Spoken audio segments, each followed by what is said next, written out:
Since quite a few people have asked me to explain what Confucianism is, in this video, I'm going to answer a few of your frequently asked questions. Okay, let's start with an easy one. Is Confucianism a religion? The short and simple answer is no. But the long and nuanced answer is, it depends on what you consider to be a religion. The prime definition for religion in the Oxford English Dictionary is the belief in and worship of a superhuman controlling power, especially a personal god or gods. But French sociologist Émile Durkheim defined religion as a unified system of belief and practices relative to sacred things. Using the second definition, of course, Confucianism and a lot of other philosophies which many people don't usually consider to be religions would also be categorized as one. On the other hand, French philosopher Voltaire, who advocated for the separation of church and state, considered Confucius's philosophy and his emphasis on meritocracy a great model for a secular government. The thing about Confucianism is that it provides a moral and ritual framework for the Chinese society, but it leaves blank spaces for God and afterlife. It doesn't prescribe what God should be worshipped. So that's how Mahayana Buddhism and Taoism can coexist in Imperial China.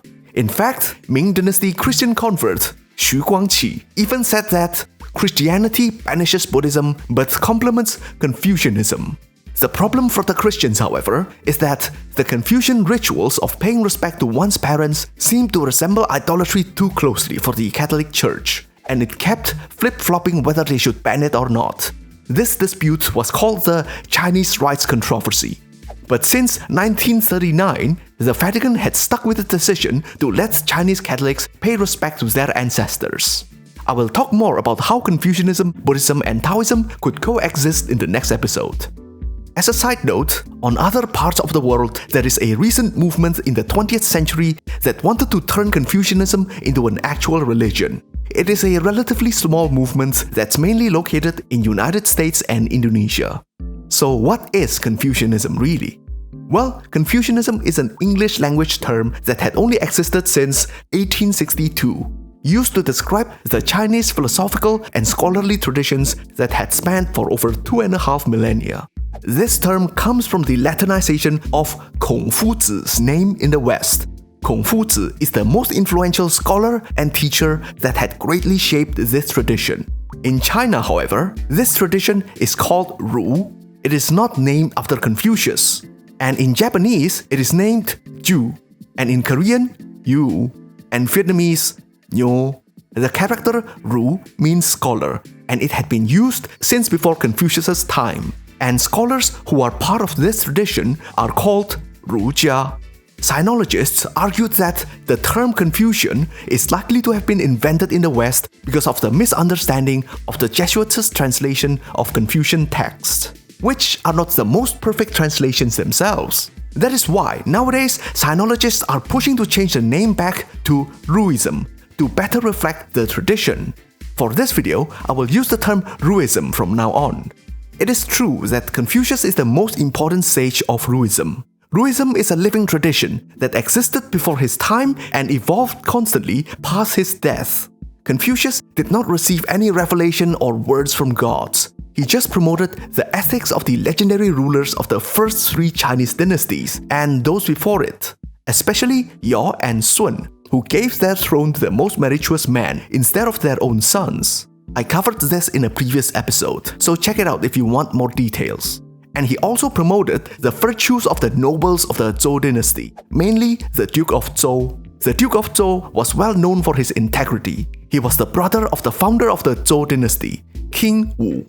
When his brother King Wu died, he could have seized power from his nephew anytime he wanted, but he loyally served his nephew and gave up power when the young king came of age. The Duke of Zhou was credited with the establishment of Chinese imperial bureaucracy, rituals, and feudal system.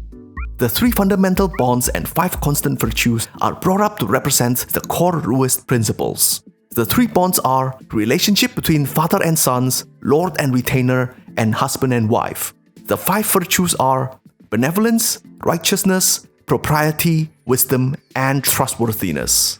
But this list was only mentioned long after Confucius' death, during the Han Dynasty by Zhongsu. Zhongsu was a Ruist scholar who promoted Ruism to Emperor Han Wudi, leading it to become the national philosophy of China.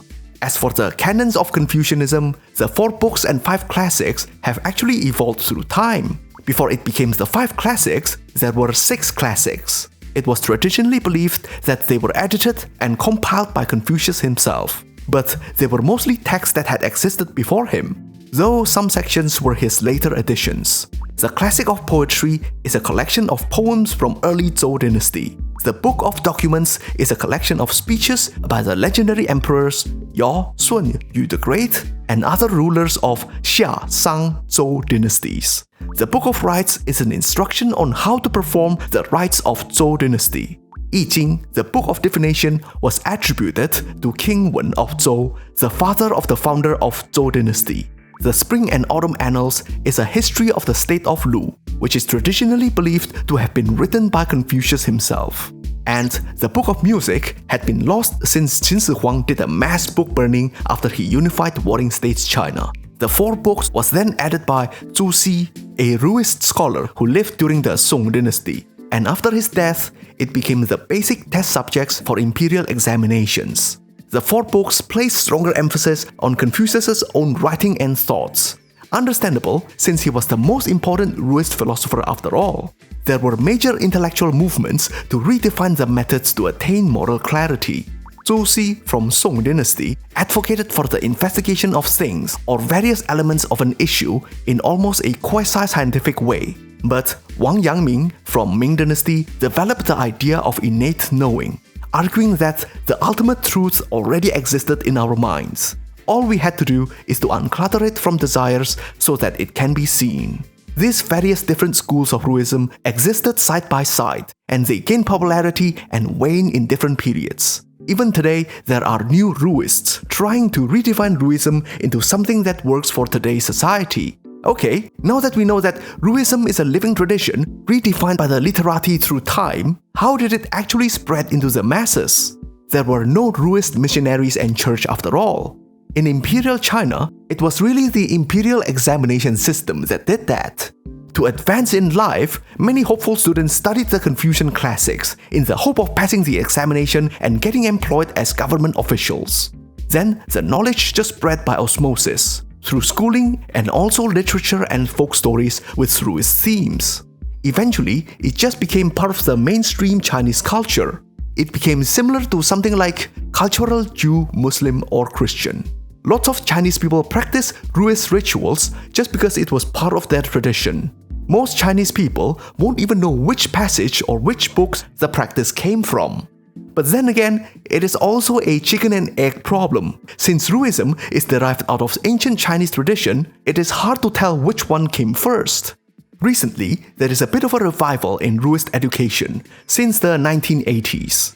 There was a small movement to repackage Ruist values to be taught in mainland Chinese schools. But some parents think that it is not enough, and recently, wealthier families are sending their children to specialized Ruist schools. Additionally, Ruism on paper is sometimes very different from the actual practice. The 3 obediences and 4 virtues, for example, is a set of moral principles created for women. It said that, after the death of her husband, a woman must obey her son. But I bet you that not a single Chinese son would ever dare to imagine that they could order a Chinese mom around. Even 2000 years ago, this is just unconscionable, not to mention suicidal. So that thing is more like a wish list rather than a lived reality. When Ruism was imported to other countries, such as Japan, Korea, and Vietnam, it was also adapted and recontextualized according to the local customs. Let's take Japan for example. I have covered this in more detail in a previous video, but just to summarize, during the Sakoku, or Japan's isolationist period, the Kokugaku intellectual movement reframed Japan's own historical figures to be their moral exemplars, instead of the ancient Chinese kings. Look, it is practically impossible to understand all of East Asia by just learning about Confucianism, just like how it is impossible to learn about Europe by just understanding the history of the church. But it is a good starting point. On the next episode, I will talk about how Confucianism, Buddhism, and Taoism coexisted peacefully in ancient China. So if you don't want to miss it, then subscribe. If you like what we're doing, then you can also support us on Patreon. Until next time, stay cool, my bros!